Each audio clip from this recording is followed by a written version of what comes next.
Hello， 我是美国加州临床心理师 Caitlin， 欢迎来到我的频道。今天是我们焦虑症系列的第3集。你有没有想过，想要做一些事情，但是呢，一直都是拖着不敢去做？例如说呢，可能自己一个人到一个陌生的国家去旅行，又或者是呢，对着一群陌生人做一个公开的演讲。又或者是我们再回到更生活琐事上，例如说主动和陌生人说话，又或者是找喜欢的人约他一起出去吃个饭、喝茶、聊天之类的，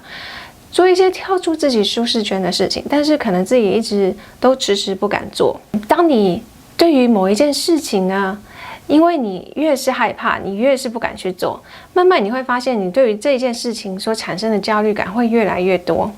那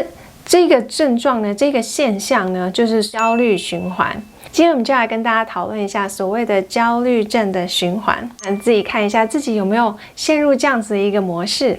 我们一起来看看吧。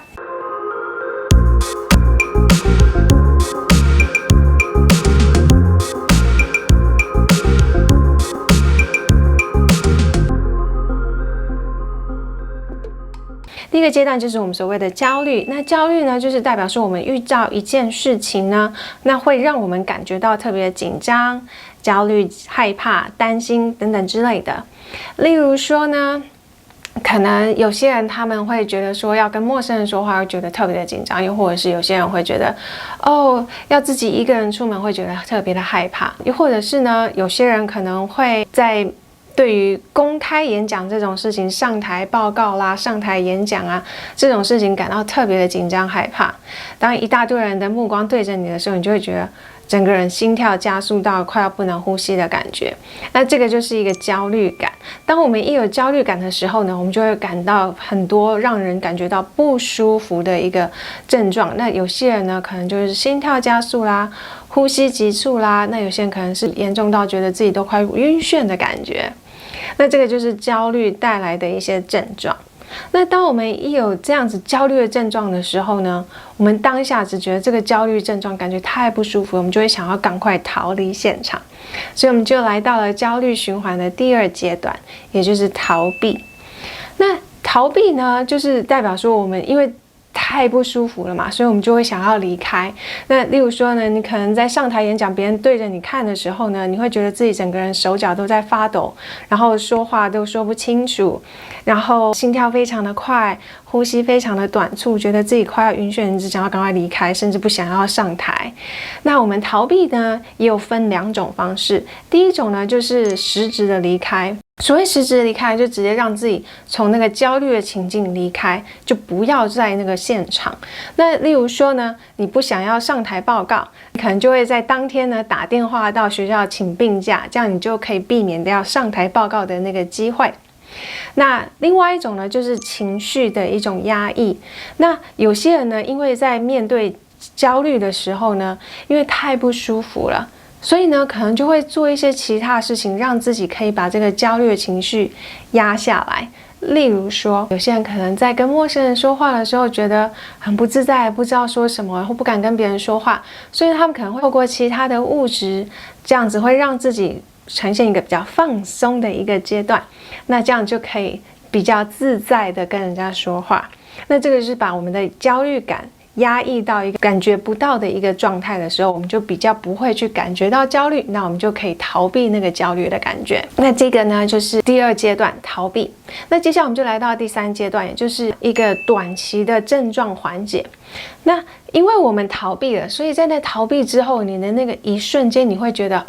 松一口气了，觉得自己好像逃过一劫的感觉。那但是呢，这个短期的缓解，为什么它是短期？因为这个缓解的症状是暂时的，它是短暂的，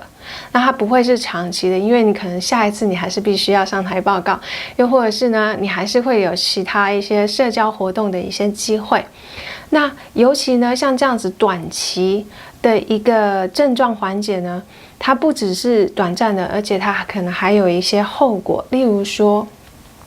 如果你常常都是这样请病假、逃避不去上台报告的话，可能你的成绩会不理想，又或者是因为你请太多的病假，可能老师会对于你的求学会有一些疑问，那可能你的成绩就会变得比较低。那另外一个呢，可能就是如果你一直都不敢跟人家说话，去跟陌生人聊天，也不太想要去社交场合，那慢慢你会发现，自己怎么好像没有什么朋友，然后会觉得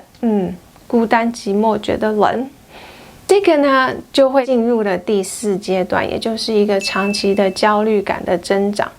为什么会有这样长期焦虑感的一个增长呢？因为当我们每一次面对一件事情的时候，我们就会选择要逃避。逃避的那个当下，你就觉得那个焦虑感缓解了。但是相对的，你就会发现，你的大脑就会学会一件事情，就是我只有逃避这一件事情，我才会感觉到比较好。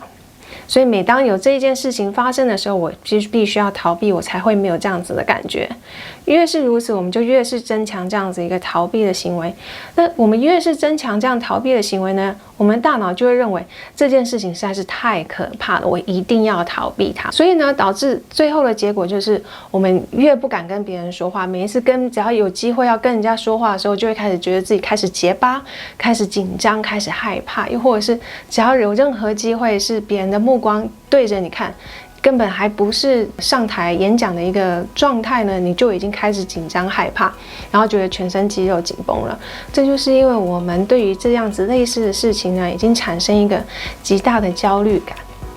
那这个呢，就是所谓的焦虑的循环。那我们要怎么样打破这样子的循环呢？其实呢，能够面对我们的焦虑，去面对我们所害怕的事情呢，能够慢慢的让我们克服我们所谓的焦虑感的产生。那在我们做心理治疗的过程当中，我们当然可能有的时候，像认知行为治疗的过程当中呢，我们会教你透过把害怕的事情用阶段化，也就是分不同的阶级，从小地方开始，从小的事情开始来练习。那我们一次一次、一步一步的面对我们的害怕、焦虑感的来源，然后我们每一次都去练习如何去克服它。当你真的去面对的时候，你会发现，没有我想象中的这么可怕耶。然后你克服了，一次一次的去克服它，你会发现你越来越有信心，你会发现你的那个焦虑反而会越来越小。那这就是你这样的一个循环，能够帮我们克服焦虑的一个很好的一个方式。所以今天跟大家分享这个部分，不知道你觉得如何呢？如果你觉得对自己或身边的人有兴趣的话，不要忘记帮我们分享和订阅哦。我们下一次见。